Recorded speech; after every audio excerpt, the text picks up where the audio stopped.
Coming up this week on The Course of Life, we've got our attention on lots of golf headlines, Brooks versus Brooksy, John Rahm's COVID status, but of course, it is U.S. Open week at Torrey Pines, aka Carnage Week, our preview and thoughts, plus everything we're tuned into outside of sports, including a TV reunion and an award-winning podcast that's not ours, shockingly. And we'll get to that and a whole lot more, plus this week's guest, friend of the show, Jeremy Schilling, getting into all the particulars regarding the weather, the broadcast, and those fun little nuggets and more.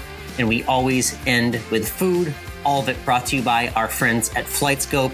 They are the makers of the Mevo. Bryson uses it, Bubba Watson uses it, the Long Drive friends of the podcast use it, and it's a great tool to get you dialed in before every round or every practice session. I use my Mevo in the backyard just like you can when you're hitting balls in the net. It tells you exactly how far you're hitting the ball, club speed, and all the quick little stats you need to know to get yourself dialed in for any round or practice session. So again, it's the FlightScope Mevo, and our promo code is COL10 for 10% off your Mevo unit. Again, promo code COL10 at flightscopegolf.com.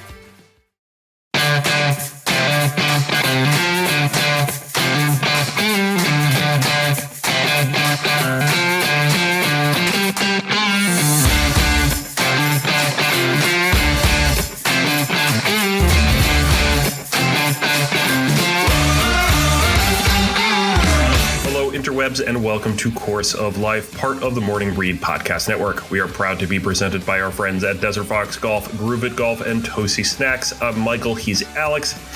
And Alex, it was a tournament in the middle of nowhere, about an hour or so north of my current location here in Savannah, Georgia, at Congaree, the Palmetto Championship, replacing the Canadian tournament that usually would take place right now, but it's not. Yeah.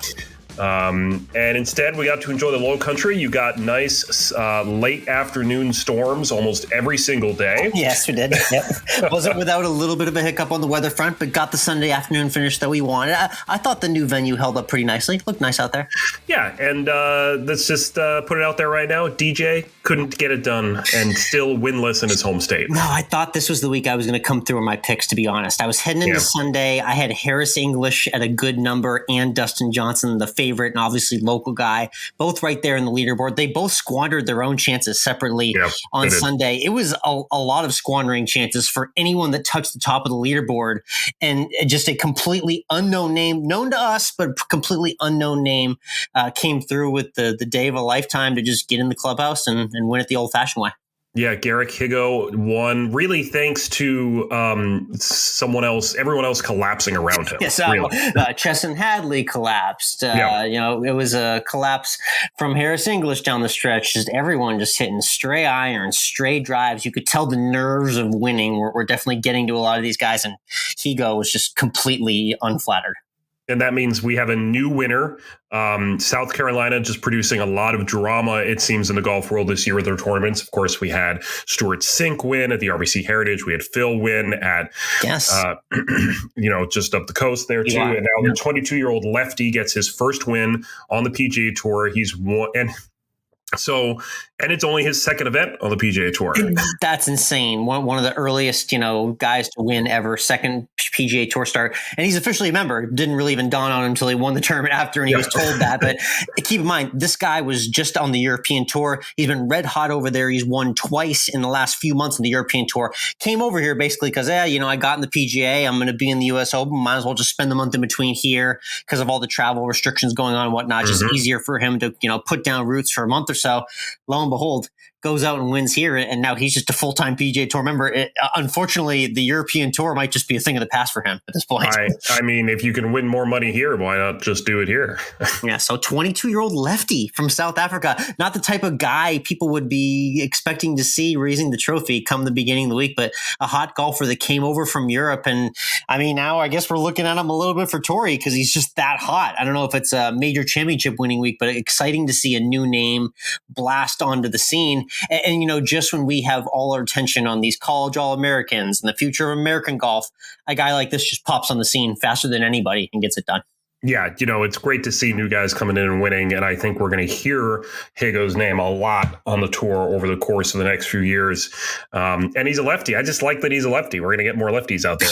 I'm not a lefty myself. I just like seeing guys that are He's got a good look. I like his sunglasses and flat brim combo as well, too. He seems very kind of unfazed out on the course. He's got a nice gape about himself.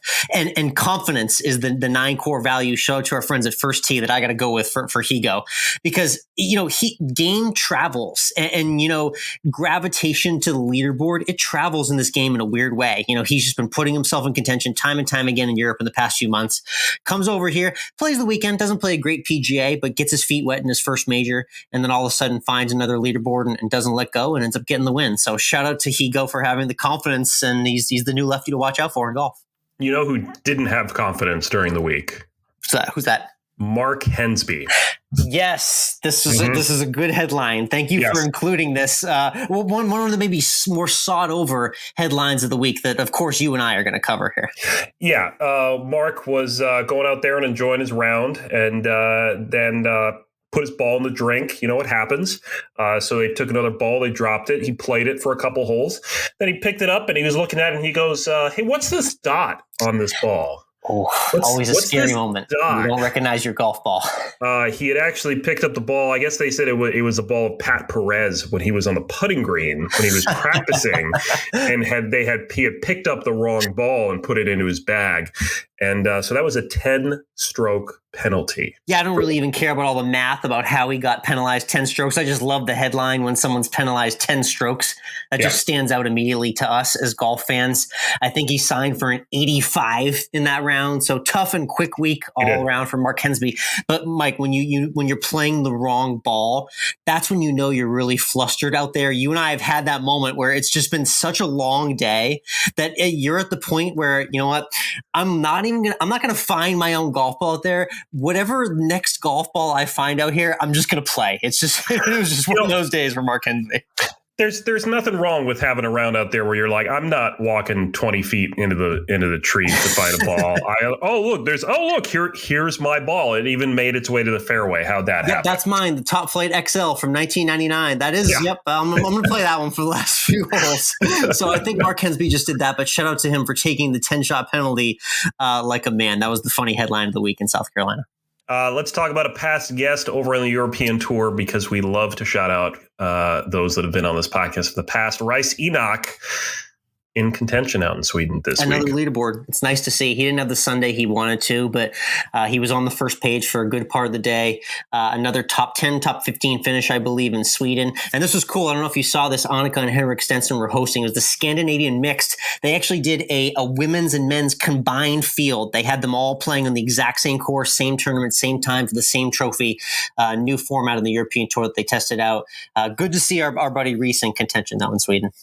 Let's talk about the Korn Ferry Tour, because a couple cool things happened this weekend on the Korn Ferry Tour. Yes, definitely. Yeah, I mean, I've shouted out our boy Willie Mack making the weekend. I know we're following him, and I just love seeing him getting these opportunities right now that he's gotten in the last few months. Certainly deserves. If you haven't heard his story, be sure to listen to our interview from last summer with him. It was just good to see him play the weekend, and you notice he even got paired up with Canelo Álvarez. Got to play golf 18 holes with a heavyweight champion of the world. That's a pretty cool feather in your cap. You know, it is pretty cool. That's pretty cool. But the big story actually came out of the winner this week, and that was Mito Pereira. Yes. Winning his third Korn Ferry event. And you know what that means? It's reigning PGA Tour status for him. You win 3 times on the Korn Ferry Tour in a year, and you automatically are promoted to PGA Tour. The battlefield promotion, as they call it. Yep. One of my favorite nicknames in golf. Truly defines the sense of what he did. Got it done basically in AAA ball, getting called to the majors because of his achievement in the 3 wins. And that's something that is pretty few and far between. It doesn't get accomplished quite as often as you'd think. Hasn't happened since 2016. There's only been like a dozen guys that have done this, maybe that. And when I look at the list, the only name I recognize here is Chad Campbell. Yeah, shout out Chad Campbell, who almost got that major championship as well back in the day. Got to shout out the golden flow of Pat Bates. I know he got a Korn Ferry back when it was the Web.com Tour promotion back in the day. Mm-hmm. College coach of Xander Hughes, Mr. 55, who we've had on the podcast previously. So we've shouted out Pat before. But yeah, it's an interesting group of guys that get the 3 wins. And it just means you're hot. No matter what tour you're playing on, you're a hot golfer. So I like that he's getting the shot. It's that perfect little milky time in the summer right now for a guy like Mito. You know, you got like 1-2 months pre-Olympics and FedEx Cup, just enough opportunities. It'll start in Connecticut for him at the Travelers in a couple weeks. So he'll get just enough opportunities to maybe sprinkle in some nice finishes to keep his status out there. And, I appreciate that the Korn Ferry Tour allows guys to win 3 times to get an instant promotion. But greatest Korn Ferry player of all time, Will Zalatoris, will never get PGA Tour status, and yet will play in the Ryder Cup. Yeah, we're trying to make the Olympic team, too. Remember, I just keep drilling that pain into your head as well. We're trying to get to Tokyo with Will Zalatoris without being a PGA Tour member. The rules of sponsorship and exemption definitely need a re-looking at. But nonetheless, Mito promoted Will Zalatoris without work on the PGA Tour, to say it dramatically. All right, let's turn our attention to what's going to be happening this week, because it's a major. It's U.S. Open week. It's going to be in California, Torrey Pines, the home of Tiger's 2008 win on one leg. Annually, of course, the Farmers is at Torrey Pines.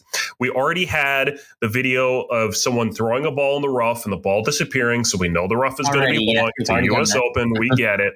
And Jon Rahm cleared to play. We know he's going to be in the field. He's good to go. So everyone's there. Let's just wrap it up real quickly here. Who's the winner? Yeah, seriously, who's winning, right? That's the bottom line everyone wants. Yeah. Our picks will be on Twitter Wednesday night. I'm at Course of Life 1 and you're at MWRINC. But just to tease it, Rahm COVID-free. He's going to be able to be on the grounds and practicing leading up to the tournament. We were wondering if that was the case. Dustin Johnson in decent form. Morikawa coming off a top 10. Obviously, the Bryson as a defending champion storyline, and Brooks versus Bryson all seeping into the storylines this week. It's take your pick on these top 5-6 guys. You got the feeling that at least one, if not multiple, will be making their way to the leaderboard come the weekend, right? Yeah, and Brooks played not well, but he never plays well the week before major. He doesn't do well, so we can't read anything into what he did. He doesn't have enough energy to care about regular PGA Tour events. Exactly. And really all we want is Brooks and Bryson. That's all we want. And the question that we're wondering, this episode will come out as people find out what the pairings are, is do they get paired together for Thursday and Friday, or in an even more delightful note, do they find each other on the weekend, maybe at the top of the leaderboard?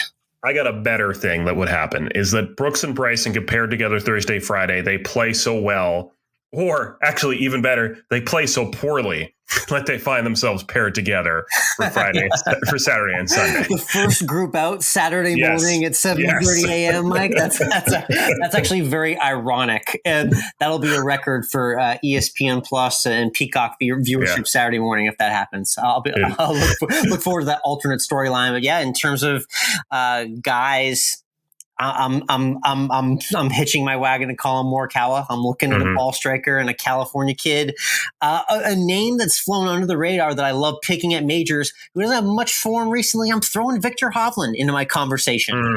He's a guy that is kind of battle tested enough now to maybe get it done when he gets close to the leaderboard on Sunday.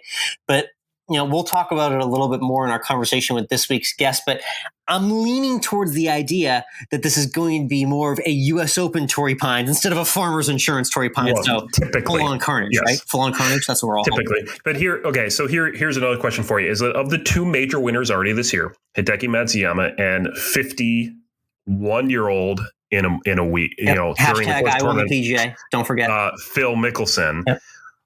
Who do you think has a better chance of winning? Because I know who I'd actually put money on over the other. If you're just going with longevity, form, familiarity to the venue, it's probably Phil. Not 3-time winner at Torrey Pines.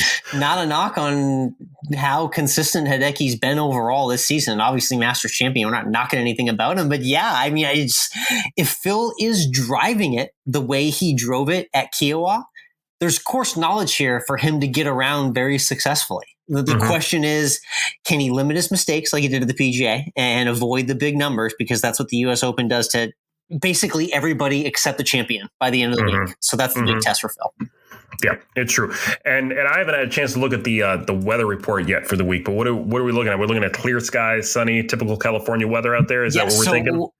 Temporarily, yes, but great tease to our conversation coming up with Jeremy Schilling, because we also get into the minutia of the wind, because that's a whole other element of itself. So stay tuned for this week's interview, where we really get into the nitty gritty of exactly what weather we're seeing later this week. All right, give me one sleeper. If you had to go deep down the list, guys that are going at like 60 to 1, 100 to 1, I'll go further down, and it's a name that already came up on the podcast. How about Stewie Sink, a PGA Tour winner with loads of experience at this venue. Yeah, played the tournament 2-3 dozen times between the Farmers and the U.S. Opens here. He now hits it sneaky far, which we saw on display for his win. So it's sneaky far now. Sun on the bag again. There's a sleeper if you want to go way out in left field. Remember, Rocco Mediate took Tiger Woods to a one-day playoff. That's true. So anyone can contend here if they're hitting the ball straight enough and they got their head on straight. There's my random sleeper. How about a random from you? I mean, if I'm going down the list and looking at guys off the board. I just always like the idea of putting $1 down on Bubba Watson, just because you just never know what Bubba's going to do. You never know. Yeah, that would be fun. I remember him being in contention at past Farmers here. I don't remember too many victories, but that would be a good storyline, because his odds have been slipping recently. He hasn't found contention in a while, so you could get some value there. But nonetheless, U.S. Open picks, watch MWRINC and Course of Life 1 on Twitter for who we go with Wednesday evening. And we'll be talking about it more in a little bit when you have your chat with Jeremy Schilling. But first, let's switch over to Tuned In, where we're sharing what we're tuning into outside of the world of sports. I actually have been binging a podcast. Nice. And not the Course of Life, which I know you religiously listen to. Yeah. I'm going to be perfectly honest. I don't listen to our podcast because I edit our podcast. So I listen to it when we record, and I listen to it again. I'm offended. We're signing off. I'm sorry. But I've been listening to the first ever Pulitzer Prize winning piece of journalism coming out of National Public Radio. And that's because the Pulitzer never handed out a prize for audio before. So just last year, they started doing. Good for the pod industry right here. I know. Good step in the right direction.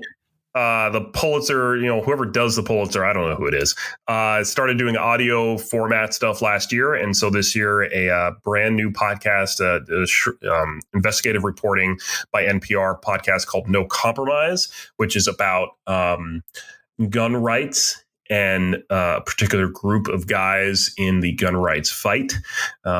Very interesting reporting going on in this podcast. It's about halfway through right now, and it's certainly got me gripped into it. So No Compromise and Pulitzer Prize. Nominee or award winning. That's exciting. Wow. Yeah. Okay, cool. So, I mean, that's a great thing for the podcast industry. I love that light being shined. And I guess by us mentioning this Pulitzer Prize award winning or nominated piece, then we're automatically up for a Pulitzer eventually, just by mentioning. Is that how this works as well? What kind of original reporting have we done here, Alex? let me talk to you about the life of mini tour golf. Okay, I could give you. There's a documentary out there. There's a whole doc. My wife keeps trying to get me to watch it, and I'm like, I don't need 90 minutes of mini golf. That's all right. Good stuff. What I'm tuned into this past week is a show that everyone remembers from their childhood. They finally reunited. It had been long overdue for me to watch the Friends reunion because I'd heard a lot of chatter about it. But really the part I enjoyed, which I know you will too, is actually just the very beginning, the Friends reunion, when they were all just walking through the completely remade down to every last inch set back from the 1990s. It was cool to watch the six friends walk through the girl's apartment, the guy's apartment, and of course Central Perk, the coffee shop, and relive their famous production scenes. Courtney Cox had her lines written on a table when she forgot them, and it was neat to see them all kind of relive those old TV memories from our younger days. You ready for Michael's hot take? Yeah, I'm sure it's going to be regarding the amount of Friends you've watched, right? I don't like the show Friends. Honestly, it's funny because I started rewatching some of the episodes and I've seen them on recently. The show, the humor is so much different than you imagine it if you haven't watched it in a while. It's an interesting trip back into what humor was like 10, 20 years ago. But fun times reminiscing on the Friends reunion. It was interesting though, because we're huge Seinfeld fans, and I would always watch Seinfeld. I would never watch Friends because they'd be on right after the other. Thursday night NBC and everything like that. Yeah, just different strokes for different folks. It's okay. We love you all anyway. That's right. Let's get into this week's guest. We're talking to a fellow Quinnipiac Bobcat, because why not? And he's the host of the Teeing It Up podcast. And it's a major week, so that means it's time to bring our friend Jeremy Schilling back on the podcast. And his knowledge and expertise and his connections to know what's going on in the world of golf and the world of broadcasting and to know the weather is just crazy. Yes, all the particulars right now. This chat coming up here is for everyone who's watching or plans on watching with their friends or whatnot. So you're up to speed, you're caught up, and he actually asks you to get your pen and paper out. So you write down exactly where the golf's going to be on all week. So that way you're not complaining on social media about not being able to find it. So shout out to Jeremy for providing those nuggets for us. Is he going to tell me how to watch the golf without having to pay money? Because I'm not paying for Peacock. I'm not doing that. Just you tune in, Mike. Wait till you hear the maze that Jeremy talks us through this week. We thank him for that. Good sport and a great guest coming your way. We'll get into this full chat with Jeremy about the upcoming major. But first, as always, we want to let you know that this interview is brought to you by Desert Fox Golf, or friends of the show and the makers of the Phone Caddy. The Desert Fox team is based in Arizona, so they know golf, and the Phone Caddy is crafted by both golfers and engineers.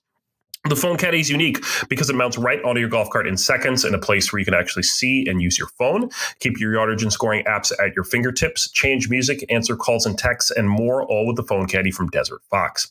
It's the most functional way to keep your phone safe and ready on the course at all times. The Phone Caddy works seamlessly with almost any phone model and quickly becomes the talk of your dad's foursome because you're going to get it so that he can have it on his cart. So that after the U.S. Open, Father's Day weekend, he's going to be able to have it on him because you got it for him. Love it. Right? Yeah. There you go. And because you listen to us and you love us and we love you, we're going to give you 10% off. You can use the promo code Course of Life and get 10% off your purchase of a Phone Caddy. Get it in any one of a number of different colors, or you can get one from their patriotic line to show your support. So if your dad's a cop, firefighter in the military, you can get him one of those. So head on over to desertfoxgolf.com, use promo code Course of Life to save 10% and get your dad a Phone Caddy. And while you're there, get one for yourself, because why not? I mean, why not? That way you can both have one. Again, that's promo code Course of Life at desertfoxgolf.com. Head on over and get your Phone Caddy today.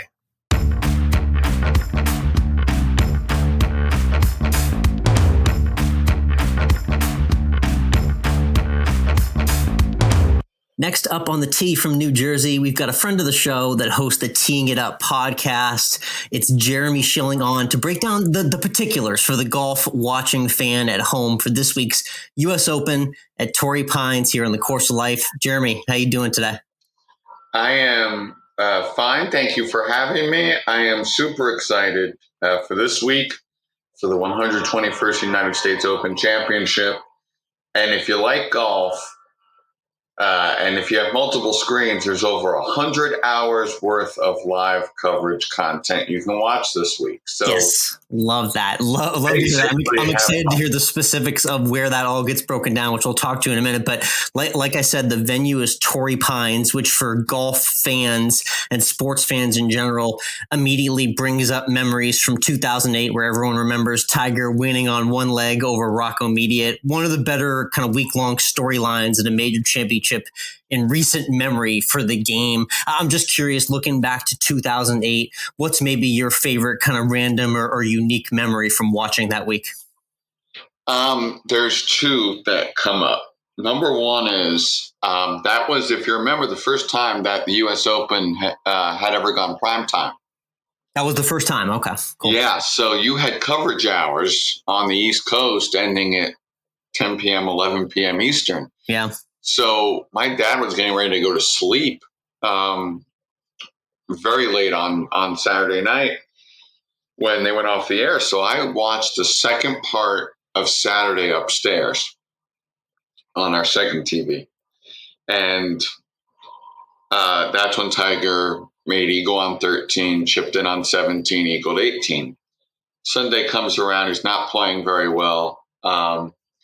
And I'm like, all right, well, he's got to make this putt on 18. I better go upstairs. And I ran upstairs. You know us golfers, Alex. You're one of us. And I ran upstairs. And I'm glad you did. You were there with the right lip as well, too. So thank you for running upstairs. Yes. And then the second one is I was at my job the next day. And my phone just was, ringing off the hook. I actually think it was a flip phone. I think I may have had a flip phone. It was buzzing back in the day. Yeah, that was a Monday playoff. Yes, and it was buzzing with excitement just of everybody who had been engulfed in everything that is Tiger Woods. And I'm trying to stay out of the way and stay silent and stay off the, just way out of the way and not thinking about it, not looking at my phone, not checking anything. And thank God there was a Bruce Springsteen concert that was being basically live chat on a Springsteen message board where nobody played golf. So I just lost myself in thinking about a Bruce show for the last 2 hours, 3 hours of work. And I was home and able to devour yes, a pre-Twitter era distraction to keep you away from the results. I remember those back in the day. That's good stuff from 2008, and then that Saturday back nine was my memory as well. So we were all there for the Eagle Bomb, the chip, the 5-wood at the last. Very cool memories. And you mentioned West Coast in prime time, which is kind of that unique factor for golf fans and coverage. It means a majority of the country is going to get to see Thursday through Sunday, late afternoon, evening, and nighttime golf. Tell everyone what's the width of the coverage this week. You mentioned 100 and something hours, but like how early are we starting and how late are we going here? It's funny. I'm currently getting that up because it's a kind of funny line that I have for you. We have talked for years, people like you and I, about graduated rough and the USGA, tightening things or expanding things or graduated rough. I feel like the opportunities to see coverage of this event are wider than the fairway widths will be in places at Torrey Pines South this week. So whenever the first group goes off, and currently that is scheduled to be 6:45 a.m. Pacific time, you will be able to see everything first ball to last putt Thursday and Friday on the networks and platforms of NBC Universal. Here is where Alex and I will pause so that you can write down all this on a piece of paper. Yeah, prepare yourself. This is the coverage notes you need, everyone. If you're watching at home and you don't need to tweet us by asking where the coverage is, here's your answers right here. On the free level of Peacock, 9:45 a.m. Eastern to 12:30 p.m. Eastern. On Golf Channel and simulcast on the paid level of Peacock from 12:30 to 7 on Thursday, 7 to 10 on NBC, and then back to Peacock 10 to 11 to finish out Thursday. Friday starts the same way, 9:45 to 12:30 on free Peacock, 12:30 to 6 on Golf Channel / Peacock Paid, formerly known as Peacock Premium. Then NBC from 6 to 9. Then, stay with me, Alex, back to Golf Channel from 9 to 10. And then Peacock from 10 to 11, the free level. Okay, for anyone out there who likes to enjoy a beverage or two, I don't know if we're going to make all those switches and get to that Peacock at the end of the night. That's going to be tough. That's quite a maze indeed there, Jim. It gets, hold on. That's just Thursday and Friday. It gets way simpler on the weekend. Okay. Goodbye to Peacock. Thank you. Saturday, NBC, 11 a.m. Eastern to 9 p.m. Eastern. That's right, 10 straight hours on NBC. And on Sunday, 10 to noon on Golf Channel, noon to 8 on NBC. If you're wondering why these coverage times are so quirky, that's because of the U.S. Olympic swimming trials and track and field trials, which are live in prime time over the next, or as part of a 13 straight day stretch of having Olympic trials live in prime time on NBC. Got it. Okay. Thank you for walking us through that. Save that for anyone listening at home who's wondering what the schedule is all week. There it was for you. You did mention something that I wanted to touch on, which is NBC and the US Open, like feeling this officially back, with full fans in attendance at Torrey and whatnot. I got to talk about the NBC theme music. It's iconic and it goes with the US Open hand in hand. When do we need to tune in to hear that wonderful opening jam that they play? And what are you most excited for from a production standpoint with NBC? In Celebration of Man from Yanni is the theme. And it brings thoughts to me of hard golf, tough golf, fun golf, major championship golf. There's a reason, no offense to this event, there's a reason the Valspar Championship does not have In Celebration of Man played during it. Yes. It is left for majors on NBC, and you'll be able to hear it in the most of its glory at the beginning and end of all of those air times that you guys out there, the lovely Course of Life listeners, just wrote down on the piece of paper that I told you to write it down on. But one of the cool things also is while the rest of the USGA on NBC contract is commercial free because of a corporate sponsorship, this one has commercials. So in and out of most commercial breaks, you will hear that famous Yanni music that never, ever gets old. In terms of coverage, quirks, there are going to be 88 cameras alone on the 6th tee. Wow. And why is that? That is for the 4D replay. That swinging camera around thing you've seen CBS use at the PGA Championship. Oh, okay. Yep. They just were able to kind of backdoor pilot it during the U.S. Women's Open for Golf Channel and NBC, and that's why there's that. It'll be up around 100 cameras in total. By the way, there's more cameras on number 6 than were in the entire 2008 telecast, which is just ridiculous. There's technology for you. And then there's what Tommy Roy, the longtime NBC golf producer, has won 27 Emmys in his career, called basically A Trip to the Animal Kingdom, because there's a Scorpion crane camera, which is, think 18 Bay Hill, those tee shots and how it tracks it and then shows you what's left of the tee shot. There's Rat Cam, which is the camera they use that goes all around to receive tee shots. And finally, Frog Cam, which is the most literal of them all. It's going to be a camera in the penalty area in the pond on 18. We have seen in both the U.S. Open and at the Farmers Insurance Open, think Kyle Stanley, and that blimp shot that for us diehard golfers will never leave us, seeing that ball roll back in and the whole 5-shot lead or whatever that was on 18 that just evaporated. They'll be able to track those shots using that camera. So very cool. Between drones and planes and just everything in between, there's a lot of different technology. I love that. And the Frog Cam as well, too. That's a great nickname. So I look forward to seeing the views from Hazard 18. And just 2 other notes. You've got tracers everywhere. You've got drones. You've got planes, wind, tech.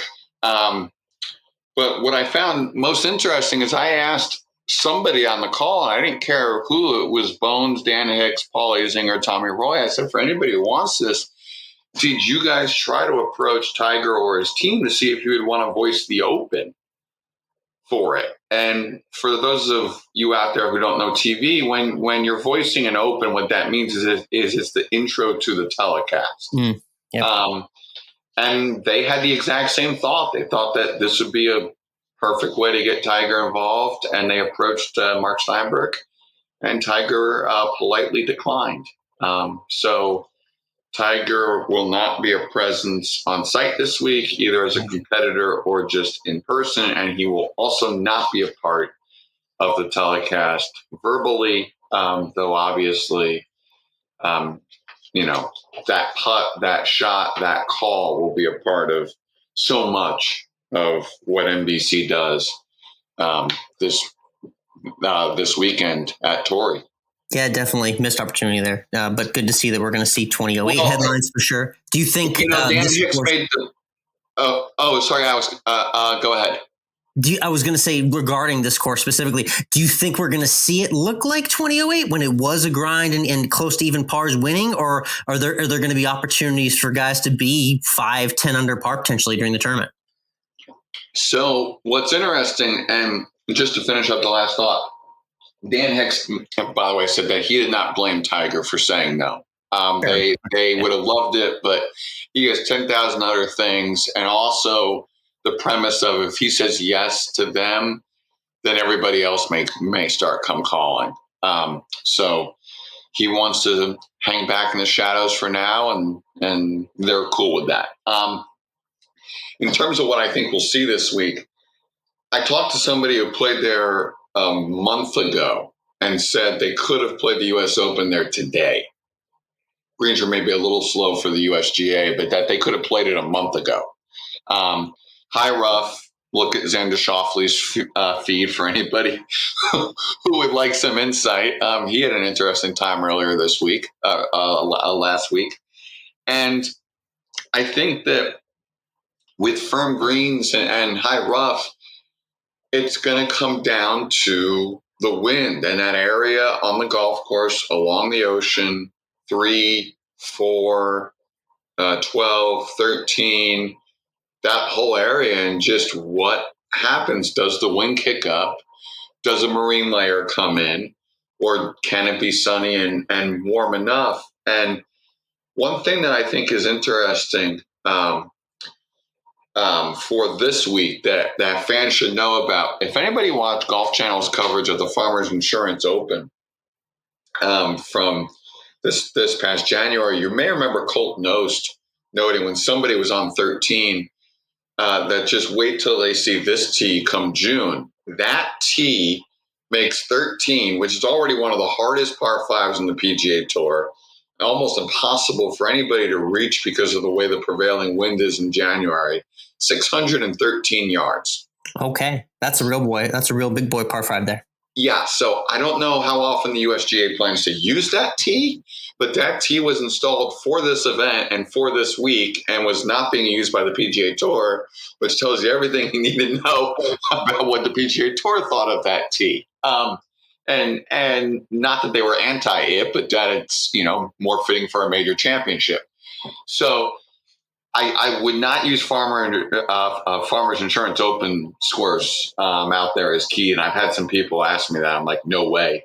But I do think we could see 2, 3, 4 under par winning this thing. And if the winds blow or if it's cool or if the rough really starts being problematic and they don't top it off at a current amount, I could totally see 2, 3, 4 over winning this thing. Love it. Then again, we said that about Winged Foot and Bryson became Bryson. So I have no idea what to think anymore in golf about scores.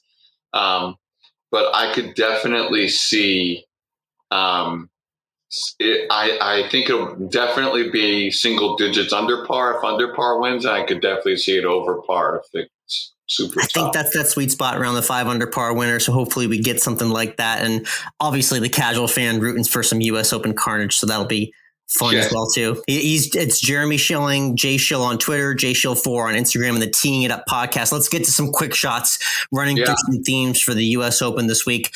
I know you and I love talking weather for these tournaments, but more specifically, you did hint at it a little bit. Wind. Do we have wind in the forecast? Will we be seeing the famous parasailers and hang gliders by the course? More importantly, as well, these are the things that inquiring minds want to know. There are drones that NBC will have that, while this was not brought up on the conference call, I'm sure will be a part of it. Thursday winds 5 to 10. Friday winds 5 to 10. Saturday winds 5 to 10. Sunday winds 5 to 10. Perfect. But it's also sunny, mid 70s. there's a miscue in this forecast just waiting to happen. It's like San Diego really seems too idealistic for the U.S. Open, right? It's all too good to be true. Maybe with the forecast, warm, the ball will fly, no wind. They'll be able to control their shots. I think we will definitely. I think the over/under on paragliders and hang gliders during the Sunday NBC telecast window is about 22. And I'll take the over. Okay, 21.5 it is. Sounds good. The next question, obviously the biggest, funniest, wildest storyline in golf right now is everything with Brooks versus Bryson, a.k.a. Brooks versus Brooksy. I'm curious, when we're talking about this before the pairings come out, in your opinion, just as a golf watching fan, do you think you want to see those two paired together at a tournament, whether it's here or in the coming weeks, or would you rather kind of naturally see them come together maybe on Saturday or Sunday? So here's my opinion, and it might be an unpopular one, so I apologize in advance. Okay. I do not want to see this manufactured. I think, not because I think Bryson and Brooks would misbehave, but I think the fan atmosphere would be brutal. They'll take it nice and far, the fans, yes. Yes, and it's a U.S. Open. And yes, it won't be full capacity, but there would be enough fans to cause a problem, and I would feel for whoever that third person is in that group. If it happens naturally, we need a whole featured whole feed just for that, and try to get these guys mic'd up. No, look, seriously. These guys are professional. I don't think it would ever come to physical blows. I've had some people ask me that. I'm like, nah. But that's a question as well too. But I think they're just going to keep on subtweeting themselves with, Bryson putting out shirtless workout videos and Brooks, I don't know, showing trophies or posing with Jenna or doing something. I don't know, but I feel like if that's where it stays, that's good. If it moves onto the golf course and if fans get involved, that's where this gets a little, not good and not healthy. And I think somebody would have to step in at that point to it's going to be interesting to see how the rest of the week has that storyline play out as well. Let's get a quick pick thought. Earlier in this episode, myself and Michael shared our picks and thoughts. Give me maybe a favorite and a sleeper of yours that you're looking out for this week at Torrey. Hottest golfer in the world is the guy who just won last week's Palmetto Championship at Congaree, and that's Garrett Higo. Sure. And did it when person after person after person, ranging from Dustin Johnson to Bo Van Pelt, fell. And why do I bring up that? Majors, leaderboard gravity, the great term coined by Mike Tirico. It exists. It's real. It's a thing. And somebody's going to have it happen. If you need a sleeper, Garrett Higo, he now has 3 wins just in spring 2021 on 2 tours. Kudos to him, and that's my sleeper. In terms of who I actually think will win this golf tournament, it's either Xander Schauffele or Brooks Koepka.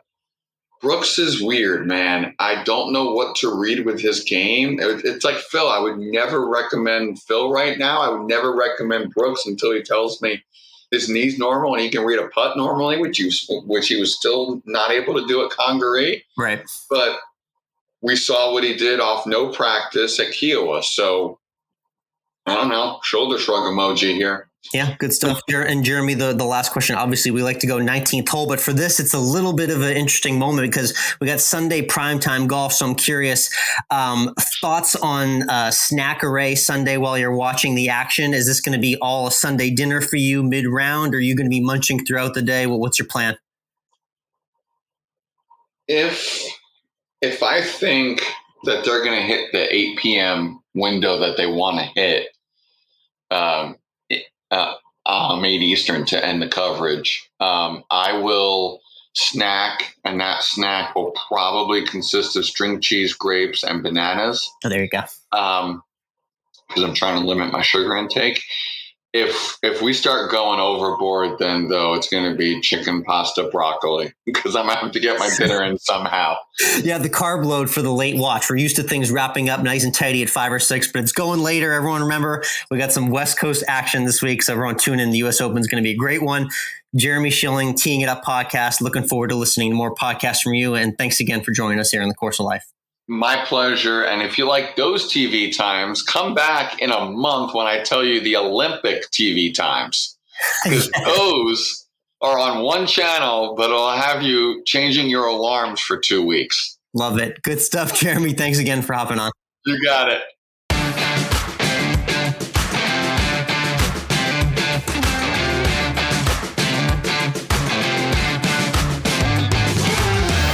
That interview with Jeremy Schilling is brought to you by our friends at Groove It Golf, makers of the Groove It Golf brush. You've seen it on the bag of tour caddies and your favorite athletes and golf personalities on social media, and it's the brush to get your dad for Father's Day. The brush's patented pump sprays water cleaning solution right onto the club face for you, making it quick and efficient to clean clubs or even your golf ball in seconds. The Groove It brush includes a detachable magnet, so you can bring the brush to the club instead of the club to the brush. And the Groove It brush comes with a 3-year bristle guarantee. That means if you can wear out the brush head cleaning clubs in 3 years, send it back and Groove It will get you a free replacement. So prepare for your dad to be amazed with the consistency and control that Clean Grooves will give him. Using his existing golf clubs with the Groove It, he'll get the spin, trajectory, and consistency he's been looking for. So he'll stop complaining on the course every time he mishits the shot.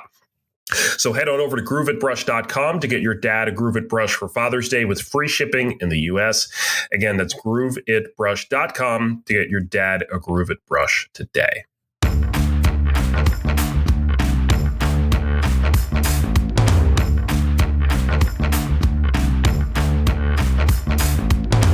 And we're back. Great chat there with Jeremy, as always. First shot to last shot. How long? How many hours of coverage every day are we doing? We're going for, I think, 12, 13, maybe 14 hours if we're lucky. Jeez. Thursday and Friday. It's going to be a marathon for sure. I'm glad he talked us through the maze of the TV switching on Thursday and Friday.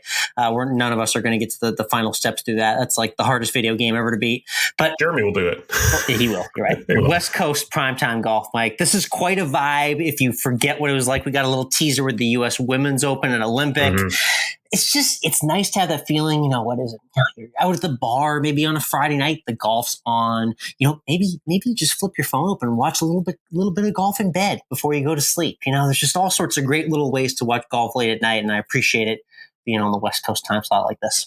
Let's quickly touch on a couple other things going on in the world of sports. There's a little bit of football news, right? There is, yeah. The Boston sports scene has not been great. Bruins out, Red Sox struggling, but there is a new nickname in town. I'm going to have you rate it. I'm very on the fence about it. So Cam Newton loves to nickname all of his Patriots teammates. The list is endless.